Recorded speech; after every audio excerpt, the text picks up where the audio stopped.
I don't know who put it out, but I know who didn't put it out. And he said, I know you didn't put it out, and when you hear about it, don't you worry about it for 1 minute. I don't believe it. For someone who is in the eye of the storm to be thoughtful enough to call me at that kind of in that kind of a situation showed a kind of a class that really is unusual. So you can be very, very proud, and I am proud to be associated with each of you. And John, I heard good things about you before, but that statement really says more than all the good things I've heard about the quality of person you are. Again, I'm very, very pleased to be with all of you. I think we'd both be happy to answer any questions anyone might have. And if you don't have any questions, that's fine too. Yes? For John, I wonder whether you have a sense of your assessment of where the race stands in New Hampshire at this point. Well, I think he's the only candidate in the last several weeks and months to come on in New Hampshire is the gentleman who's with us tonight. I think Senator Simon is moving in the state, and I hear good things about him out in the street, and people are starting to notice. You know, New Hampshire is a very difficult state in which to convince people. People are now starting to focus. And I think it's a good sign for the Simon campaign. And in the last month or so, his numbers have started to move. And I suspect you're going to see more movement. And I think Senator Simon is going to surprise a lot of people in the state. I suspect he's going to win the New Hampshire primary. If I didn't feel that way, it wouldn't be a good night.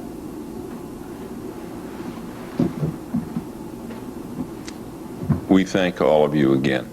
Proud to be associated with you.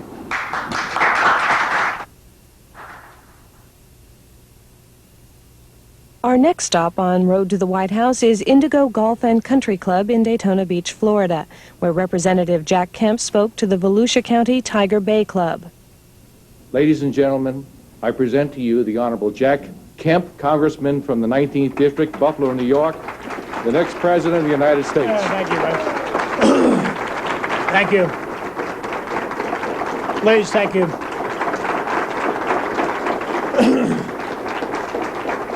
Bud, thank you. Thank you, ladies and gentlemen, for that warm welcome, that nonpartisan introduction by Bud Fleshhouse. But, Bud, I appreciate it.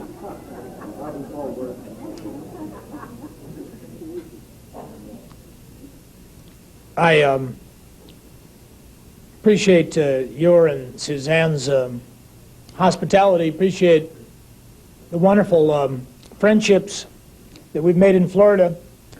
And Senator Dunn, thank you for the invitation to the Tiger Bay Club. And of course, Bud and Suzanne and each and every one of you are here. And State Representative Jim Hill, thank you for what you're doing for the Kemp cause, and the Adams, and everybody that was introduced by Bud. I must say that I did get my start in athletics, and Bud did not tell you, but it has something to do with my election to office in 1970. I had retired in 1970 from 13 years in pro football to run for Congress. Caught some people in Buffalo by surprise. They thought I quit playing back in 1965. But I formally retired in 70 and was running against a young attorney from Erie County, very able young attorney, obviously a Democrat, and a very well-respected one. And we were debating each other on the campus at the State University of New York at Buffalo. And after the debate was over, a friend of mine from Channel 7, ABC News in Buffalo, Irv Weinstein, came up to me and he said, "Jack, if you lose the election, what will you do?" I said, "Irv, I'm a quarterback. Quarterbacks don't talk about losing elections or football games. I'm going to win." He said, "No, you might lose. What will you do?" And I said, "Irv, I'm not going to talk that way. Have you ever heard of a quarterback go in a huddle and say, 'Has anybody got a good play?'" So we argued for 5 minutes. Finally, I allowed as to the possibility that I might lose. So I said, "Well, don't tell anybody, but confidentially, if I lose, there'll be 7 games left in the season. I'll just come back and play quarterback for the Bills." And I didn't think any more about it. Went home that night, and on the 6 o'clock news, that little teaser that comes on right before 6 was a picture of me and a voiceover, Irv Weinstein, saying, "Candidate for Congress Jack Kemp today issued a warning to the people of Buffalo, New York." He says if he's not elected to Congress, he's going to come back and play quarterback for the Buffalo Bills. Scared him to death. I won by 1% of the vote. So, Irv Weinstein, wherever you are, thank you. But I do appreciate your introduction, and want to thank each and every one of you for the invitation. I know you're going to have a number of candidates, so in the spirit of America and American democracy, Democrats and Republicans, we're all one because we're Americans first. We come from many different parts of the world. We come from different political philosophies. We come from different ethnic backgrounds, but we are all one. Out of many, we are one. We have a stake in each other's well-being, and I appreciate so much Bud's kind words for my efforts on behalf of human rights, because I don't think Thomas Jefferson wrote those words for just one time in history or just for one people in history. I think Jefferson wrote the Declaration of Independence, which has inspired men and women throughout the world. It has been said that freedom-loving men and women throughout the world have two countries, their homeland and the United States of America. Is it Eva or Eve? Eva. Dziękuję. I come from Buffalo, New York, which is much of Polonia in America is in Buffalo, New York. But I would imagine that whether they are from Europe, Central, Eastern, or Western, or from Africa, Latin America, or Asia, isn't it pretty clear that the one place on this earth from which people at least know intuitively is a land of freedom? Not perfection, not utopia, but freedom and opportunity is the United States of America. So it carries not only a special blessing, it also carries a special obligation. I told some folks the other day on a campus in Iowa, Bud asked me to tell this story, but it was fairly, I wouldn't say left-wing, but they were cheering for Allende and Ortega and Gorby and booing Jean Kirkpatrick and Jose Napoli and Duarte, to give you some idea of their preference. And I said, let me ask you a question. Do you know of a country on this earth in which people riot to stay in a prison camp in the United States of America in Atlanta to keep from being sent to a workers' paradise 90 miles off the coast of Florida, the People's Republic of Cuba? People are rioting to get out of communist countries, and they're rioting to stay in our country. And that doesn't mean that we're perfect, doesn't mean that there isn't a gap between the promise of our flag and its performance. But here is the one place on earth from which men and women of idealism can work to reduce those gaps that exist not only in the life of the country, but in the life of each and every one of us. We all fall short. But here is the place in which in our democracy, we can work for improvement. So in that vein, to my Democratic friends and Republican friends, let me take a few moments before I answer questions to give you some ideas as to where I think we have made some progress, where I think progress needs to be made, where I think some of the flaws are, and what has to be done to reform them and change them and move forward, not only for this country, but for the world. First of all, we need to keep our history in perspective. The German philosopher Hegel one time said that the only thing people have ever learned from history is that no one ever learns anything from history. We cannot afford in the nuclear age not to learn from history. We have to learn from history. And the one thing we learned from particularly the 1930s is that weakness causes war. Weakness is provocative, not strength. The lesson of the 30s is so very clear.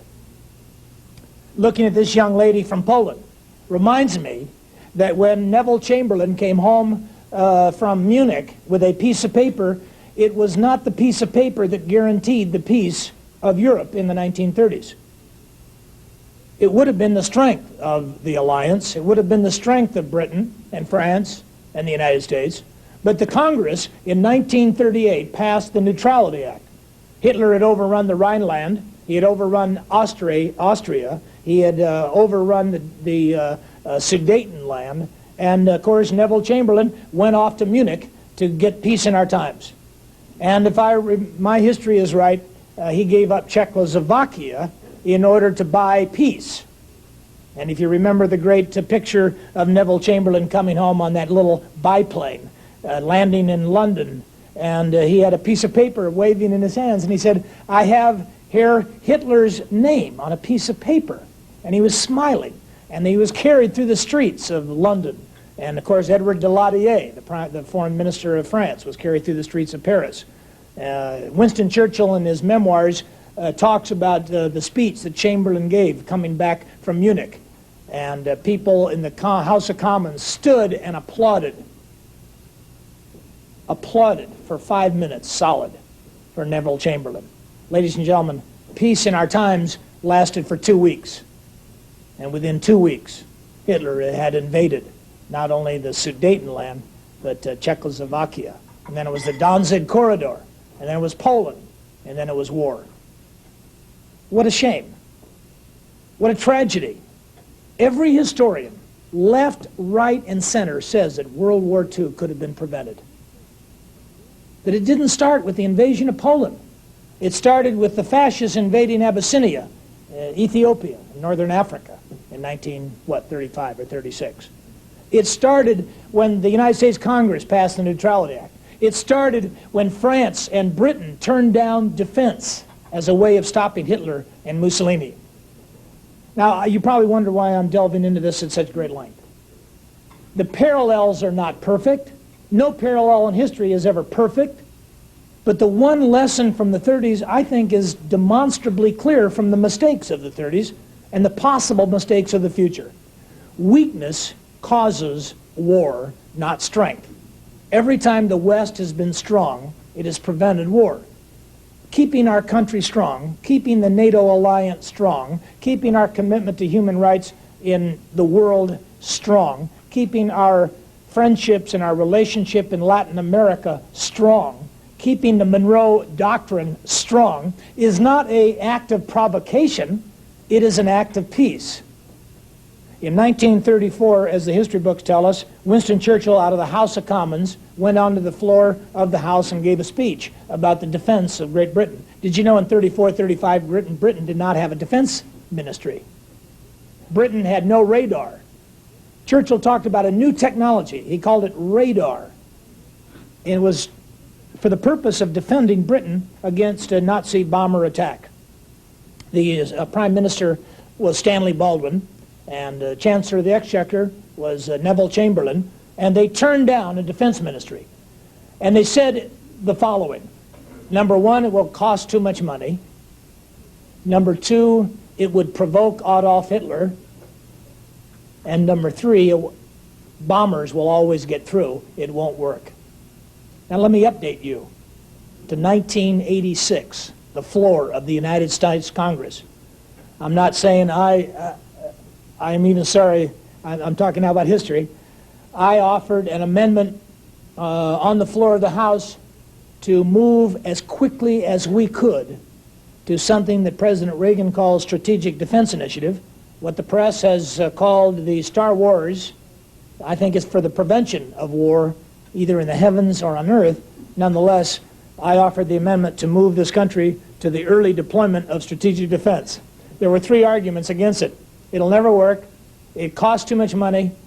Well, there were 4 arguments. It'll never work, cost too much money, it would provoke the Soviet Union into starting their own program. That was before Gorby's interview with Tom Brokaw, in which he announced that they had had 20 years of spending on laser technology, directed energy technology, and SDI technology. And the 4th argument is my favorite. The 4th argument made against the Kemp Amendment to move to the early deployment or phased deployment of strategic defense was the best defense for America is no defense of America. That was made, and I've met some people from Bill Chappell's office here. It was not made, obviously, by Bill Chappell or anybody else on that committee. It was made, though, by a leading liberal spokesman for the Democratic Party who happens to be the chairman of one of the Armed Services subcommittees of the Armed Services Authorization Committee. His name is not as important as the argument that he made. The best defense of America is no defense of America. Ladies and gentlemen, that thinking is what caused World War II.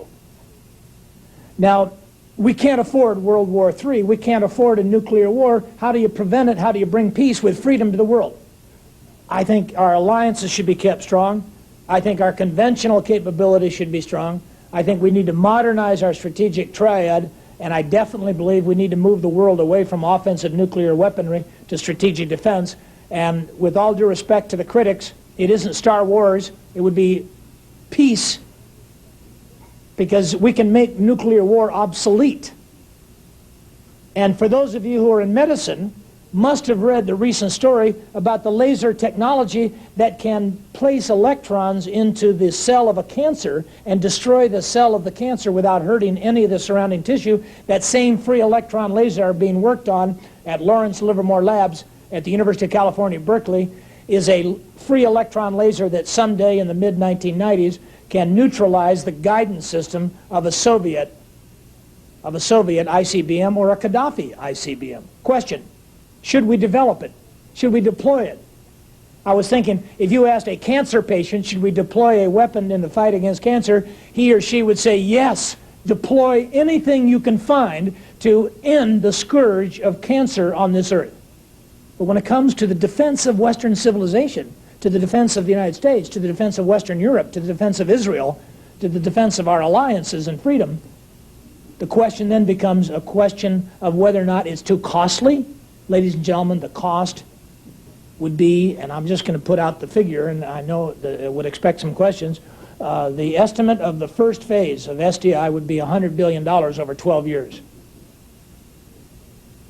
Would it be worth moving the world away from offensive nuclear weapons to defense? I think it is worthwhile, and I want you to know I plan to hold a referendum in 1988 to the extent that it is possible, asking the American people whether up or down they want to vote for a strategic defense for ourselves, for Israel, for Europe, and the free world. Another great issue in 1988, as Bud pointed out, is the economy. Very frankly, we've got to do something to get our interest rates down. I can't think of a more important issue than stabilizing our dollar and bringing interest rates down. I told some folks a little bit earlier, and I'm just going to stop with this issue because I think it is absolutely essential to helping the American economy and the world economy deal with the problem of debt. Everybody's answer to debt in both political parties, from Paul Simon and Bruce Babbitt and Dick Gephardt and Jesse Jackson and the candidates of the Democratic Party to the Republican Party, every candidate on both sides of the aisle says the answer to debt is either raising taxes or squeezing belts. Now, ladies and gentlemen, the debt of this country is not caused by the fact that the American people are not paying enough tax. Tax revenues are rising, 11% this year. The problem is spending. Revenues are rising, but everything you give the liberal left in Congress to spend, they will spend, and more so, because it is their doctrine, it is their ideology, it is their philosophy. It comes out of the marrow of their bones to redistribute wealth. And we've got to decide in '88 whether we're going to spend our time redistributing wealth to help the poor or whether we're going to spend time making the table bigger. Life is not a game of musical chairs. You played musical chairs when you were in, we all played when we were youngsters. There was always one less chair at the table. And you always felt like you had to get, you had to stick your elbows out to get some guy or gal away from you so you could be sure to sit down and win the game. Now, to some people, that's what life's all like or about. It's always a shrinking pie, a shrinking table, fewer seats, and elbowing somebody out of the way. Ladies and gentlemen, it becomes uncivil after a while. There's a better answer. Make the table bigger. Get more chairs. How do you do that? More growth, more opportunity, more jobs, more wealth. Adam Smith wrote the book, An Inquiry into the Nature and Cause of the Wealth of Nations, from his position as a University of Glasgow professor of moral philosophy, and he wrote the book, A Wealth of Nations, in 1776. 1776. Can you imagine, on this earth, two men on opposite sides of the Atlantic, within a month of each other, both publishing the two greatest treatises on human freedom, economic and political, within a month of each other. Jefferson and the Declaration of Independence, July 4th, 1776, and Adam Smith within a month of Thomas Jefferson. Didn't even know each other, but they believed in human freedom. Now notice that Smith did not write a book about an inquiry into the nature and cause of the wealth of Great Britain. He didn't write an inquiry into the nature and cause of the wealth of rich people. He wrote an inquiry into the nature and cause of the wealth of nations, plural, any nation. Black, white, Anglo, Latino, Asian, African, hot climates, cold climates, big countries, little countries, any country on this earth, any nation that practiced private property, limited government, freedom of entrepreneurs, low taxes on the worker and the saver and the investor, practice sound money. I know that there's far more to it, but any nation that practiced sound, free, enterprise-oriented economics could develop its economy. Ladies and gentlemen, it'll work in the inner city, it'll work in rural areas, it'll work in Latin countries, African countries. In fact, it is the hope of the world. What does it need? We need less regulation of enterprise in America and enterprising men and women in America. We need spending restraint as another corner of this table, another leg of this table of economic recovery. We need to put a lid on spending. The president ought to have a line item veto. We need low taxes on entrepreneurs and on working folks. The fourth leg of the table is the one I'm going to stop on, and we don't have it yet. And it's one reason why I'm running for president, because it's a systemic problem that's hurting America, Latin countries, Africa, the rest of the world, and farmers and manufacturers in the United States. What is it? We don't have a currency, a money, a dollar upon which you can count over time to retain its value. It falls in value, it rises in value. As long as the dollar, historically, as long as the dollar was sound and stable, interest rates were 3 or 4%. And let me ask you folks, just hypothetically, take yourself out of Daytona Beach, Florida. Take yourself out of the Tiger Bay Club of Daytona, Florida.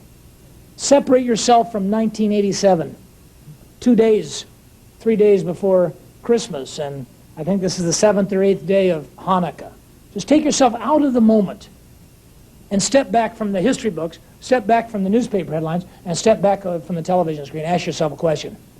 If, hypothetically, the prime rate were 5 tomorrow, if the prime rate tomorrow, when you woke up in your business or in your family or with your children were 5 tomorrow instead of 8 or 9, would your future be brighter or darker? Would the stock and bond market be rising or falling? Would the agricultural sector of the economy be rising or falling? Would third world countries be better off or worse off? Question, how can we do it? Answer, we need a standard. We need the government to once again preserve the purchasing power of the dollar by making it. I know civilized men and women do not mention this 4-letter word at lunch, but I'm going to do it just to provoke you into asking some questions. We need a dollar as good as gold.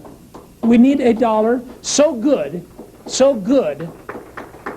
that over time it holds its value. And I'm not telling you how to do it right now, but I want you to know that making the dollar honest and stable and trustworthy over time will bring interest rates down by 40 to 50%. Now imagine, next year the top rate in America taxes will be 28%. The top rate on Florida families will be 15%. 85% of all Florida families will be in a 15% flat rate. If interest rates come down half as much as tax rates have come down, this economy will boom. We need to encourage Latin American countries to do the same. We need to encourage Europe to do the same. We need to get the world growing again so there's more markets for U.S. exports. There's more peace. The answer to communism is not anti-communism. The answer to communism is not a thesis, it's not an antithesis, it's a thesis. And we have a better thesis. Freedom, democracy, justice, equality of opportunity for all people, sound money, low taxes, freedom of ownership of private property, limited government. And ultimately, it's not the creature comforts of the West that is at stake. It's the most precious gift that God can give. Freedom, opportunity, a chance to be what God meant us all to be. That's why it's worthwhile. That's why 88 elections are important. And that's why, Bud, I'm so honored to have your support and that of Suzanne. May I take some questions? Yes, sir. You've talked about strategic defense initiatives. What kind of a space program can we expect from a Kemp administration? Will you go ahead with the space station? I believe in the space station. I believe in the Apollo moon program. I think one of the most inspiring things that happened in my life was as a Southern California Goldwater Reagan conservative listening to John F. Kennedy when I was playing quarterback of the San Diego Chargers talking about putting a man on the moon by the end of the 60s. As important as that is, it's even more important today. It's even more important today. The Soviets today launched their space, manned space program for the platform in space. And we cannot afford to lose that frontier. And I'm not a Cold War warrior. I believe in the medical applications, the industrial applications, and the defensive applications. People say, Kemp, you're a hawk. Ladies and gentlemen, I'm not a hawk. I'm a dove. A heavily armed dove. And that's the only way to preserve peace. Yes. Congressman Kemp, you've identified a number of very, very important issues in your brochure, which indicates that if we believe those, then we believe in Jack Kemp. I know there are many here who do. And I commend you on the choice of those particular items. I don't see anything in here that deals with education, which is I'm particularly interested in. Now, under the Reagan administration, it might fall under your category federal spending constraint. Where does it fall with you? On education, I don't think necessarily it's just more money that is as important as redirecting some of the money we are spending on education. With all due respect, we spend $308 billion a year on public education. I'm a strong supporter. My wife and I are both public school teachers, educated in education, as was my mother, and our daughter's a public school teacher. We believe in public and private education. And I think the $308 billion we're spending is in the ballpark. The question is, what should it go for? How can we uplift standards? How can we teach children the basics? Somebody just took at the Heritage Foundation a survey of American students. Something like 70% of American students could not did not know where El Salvador was. They couldn't locate El Salvador on a world map. I'm not going to decry education, but it is important that education be predicated upon accountability, the basics, and on character, the Judeo-Christian values. I believe in choice. I believe we should build up magnet schools. I believe that no child should be denied the opportunity to go to college for lack of funds. I believe in basic educational opportunity grants or Pell Grants for students. I believe in GSL program. I believe in loans. I think students ought to pay back their loans.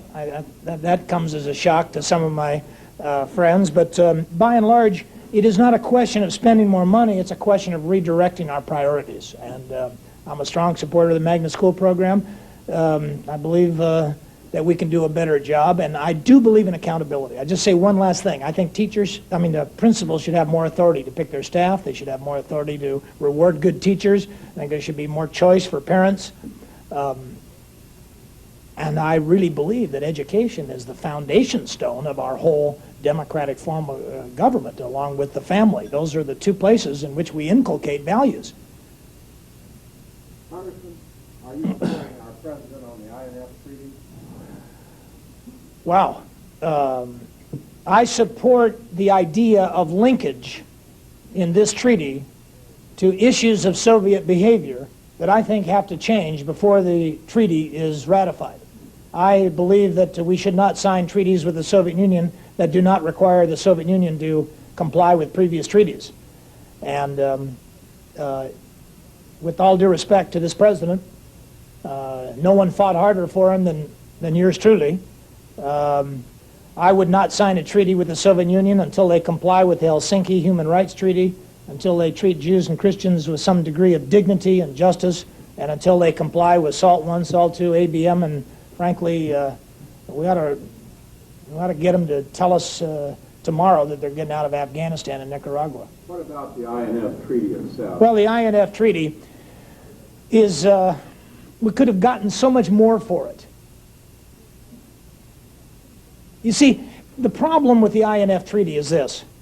It separates us from Europe to the extent that Europe will not have the nuclear deterrent that it needs to prevent the huge preponderance of conventional capability overwhelming them And I am concerned that while we have reduced our nuclear deterrent, the Soviets have not reduced theirs. People say, well, they're giving up 4,000 warheads. They're giving up warheads of short range and medium range. They're not giving up their long range. And those long range missiles, SS-18s, 19s, 24s, and 25s, both of which are mobile, are now aimed at the same European capitals that the SS-20 was. Did you know that the SS-25 is produced in the same factory as the SS-20? So I have some profound questions that have to be answered before I will commit to that treaty. And I do believe in linkage to human rights and Soviet behavior. Yes. Yes. Congressman, I wondered what you thought about the situation in Nicaragua and what you thought about the fact that one of the Ortegas proposed that they would eventually have a 600,000-man army, and with such a small country, you did that large support for. A 600,000-man army in Nicaragua is the equivalent of a 60 million-man army in the United States of America. Humberto Ortega is the one that made the comment, and he also said they were going to send the Nicaraguan officer corps to Bulgaria, East Germany, and Czechoslovakia for training. Ladies and gentlemen, I don't care what party you're in, does anybody in this room want a Warsaw Pact country on the isthmus of Central America? I mean, that's what's at stake. We're going to have to decide whether we are for the Monroe Doctrine or the Brezhnev Doctrine. The Brezhnev Doctrine says once a country's communist, it is communist forever. The Monroe Doctrine says no outside influence in our hemisphere, particularly on the isthmus of Central America. So you could say legitimately, what would you do to stop it? It doesn't take American troops. It simply takes a commitment to support of those men and women who are fighting for freedom in Nicaragua. And it's a shame what has happened in the Congress. And I say this in front of the chapel people. I know Bill's strong support. We believe in a bipartisan foreign policy. I was on the Kissinger Commission. John F. Kennedy in 1961 said, we'll pay any price, bear any burden, meet any obligation, go anywhere in the world, support any friend, oppose any foe in the defense of human liberty. This Congress will not even pay the price of freedom in this hemisphere, much less the cost of freedom somewhere else in the world. So I'm deeply concerned about Central America. And the next president, whomever he may be in either party, obviously I hope it's me, but if it's someone else, the problem is, what are you going to do with a communist base of Cubans and Soviets in Nicaragua? I don't think they're a threat to Florida. They're not coming up through Texas. I'll tell you what they're a threat to. The Panama Canal. They're a threat to Mexico. They're a threat to Costa Rica. They're a threat to Latin democracy. Democracy must be our goal for all of Central America. Democracy. They want to be socialists and screw up their economy? Let them do it. But they cannot be a Marxist communist government on the isthmus of Central America from which to attack our interests and the interests of Latin America in Panama and Mexico. But time for one more. I know you have a history of asking. Yes, sir. Yeah. The Wall Street Journal makes a strong argument that the president already has a line item veto and should use it. How do you feel about that argument? The Wall Street Journal has long time held that the line item veto is already controlled by the president because he can actually veto line items in any bill and challenge the Congress with regard to that process. I would say that it should be tested. I'd like to see a president, and if it's in this president, it ought to be the next president. I'm campaigning on a line item veto, but I would certainly be willing to test it in the courts. And I agree with the Wall Street Journal. We need a line item veto. It's outrageous that you have to veto the Clean Water Act. I was a co-sponsor of the Muskie Clean Water Act. But he had to veto the whole Clean Water Act to get a bunch of pork, excuse the expression, out of the Clean Water Act. And it was a shame that it had to be done, but it did if we ever get spending under control. Yes, sir. One question. Yes, sir. How did you vote on the conference committee report of H.R. 1345? Vote against it. Why? I don't think the budget compromise requires that we raise taxes and cut defense. I think a lid on spending for 1 year, a line item veto, a lower capital gains tax, and a 1% lower interest rate in the United States of America saves more money than that silly so-called budget deficit reduction package. I don't believe we should cut defense. I'll tell you where it's going to come. It's going to come out of the space program. It's going to come out of SDI. It's going to come out of procurement. It's going to come out of readiness. And it's going to come out of the wages of the men and women in the military. I can see that I'm getting the gaff. Last evening on C-SPAN, there was a litany of both Republican and Democrat leaders in Congress decrying the institutional paralysis of Congress as an institution to address the question of balancing the federal budget. What would you as a president do to address that leadership question? Well, balancing the budget is not as important as how you balance the budget. Herbert Hoover balanced the budget in 1932 by raising taxes. Lyndon Johnson balanced the budget in '68 by raising taxes. John F. Kennedy balanced the budget by cutting taxes.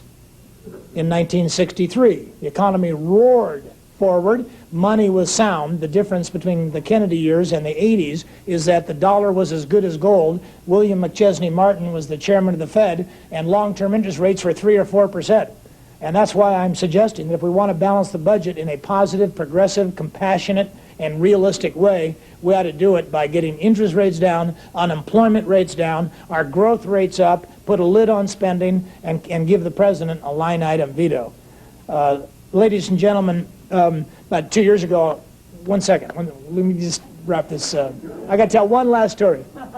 2 years ago, I gave a speech in Miami Beach, and it was an audience like this, and the room was dark in the back. And I finished the speech by saying America was going through some tough times, but we're going to be better for it. That we are better as men and women for having wrestled with problems and our challenges. And as an old football player, I repeated something my mother told me a long time ago, in which she said that the book of Ecclesiastes says, as gold and silver are tested in the furnace of fire, the acceptable person is tested in the furnace of adversity. I thought that was a profoundly Old Testament Hebrew scripture thought. Came from my mother. It had to be right. A hand went up in the back of the room. I could hardly see him. And I said, "Yes, sir." He said, "Congressman, your mother was wrong." I was dumbfounded. My jaw dropped. He said, he started smiling. He said, "Look, I'm Rabbi Pincus Weberman of Miami Beach, Florida, and it wasn't Ecclesiastes, it was Proverbs." And everybody laughed, and I did too, and I was relieved. And then he, typical rabbi, which means teacher, right? He says, "Congressman, don't worry, same author." This